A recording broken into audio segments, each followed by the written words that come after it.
இன்றைக்கி நம்ம பார்க்க போகிறது அவல் பாயாசம். இது கிருஷ்ண ஜெயந்தி ஸ்பெஷல்.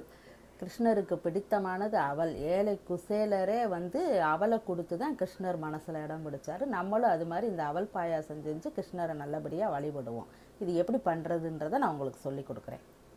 தேவையான பொருட்கள்: 1 டம்ளர் அவல், 1 டம்ளர் ஜீனி, 3 டம்ளர் பால், கொஞ்சம் முந்திரி பருப்பு, ஒரு 5 ஏலக்காய், கொஞ்சம் குங்குமப்பூ, தேங்காய் பூ துருவினது கொஞ்சம். இப்போ அடுப்பை பற்ற வச்சு ஒரு பாத்திரத்தை வச்சுக்கோங்கப்பா. வச்சுட்டு பாலை அதில் ஊற்றிடுங்க.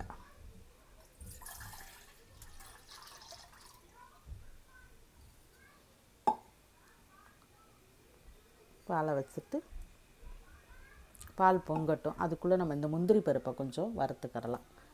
பால் பொங்க முன்னே பக்கத்து அடுப்பில் தவா வச்சு ஒரு 2 டேபிள் ஸ்பூன் நெய் விட்டு இந்த முந்திரி பருப்பை வறுப்பாக வறுத்துக்கிட்டு சூடாக்கினா போதும்ப்பா.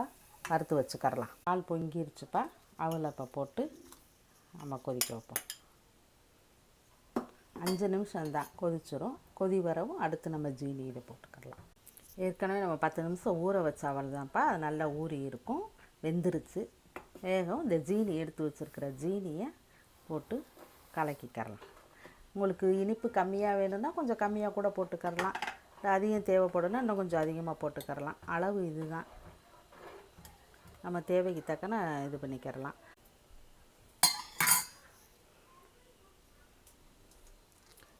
ஏலக்காய் நல்லா நுணுக்கி போடுங்க. குங்குமப்பூ சிறிதளவு போட்டு விட்டுருங்க.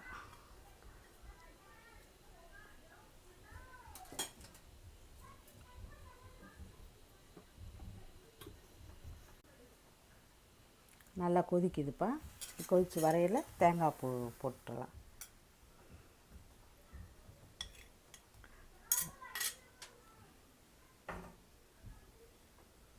தேங்காய் பூ போட்டு ஒரு 2 நிமிஷம் கொதிக்கட்டும். நல்லா கொதிச்சிருச்சுப்பா. இப்போ இந்த முந்திரி பருப்புகளை போட்டுடலாம். வறுத்து வச்சுருக்கிறத போட்டு கொஞ்சம் இந்த வெள்ளை மரம் மட்டும் தள்ளி அடுப்பில் வச்சுட்டு ஆஃப் பண்ணிடலாம்.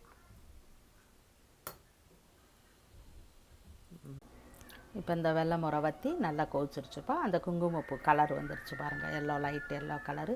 பாயசமும் சாப்பிட்ற மாதிரி நல்லா வந்துருச்சு.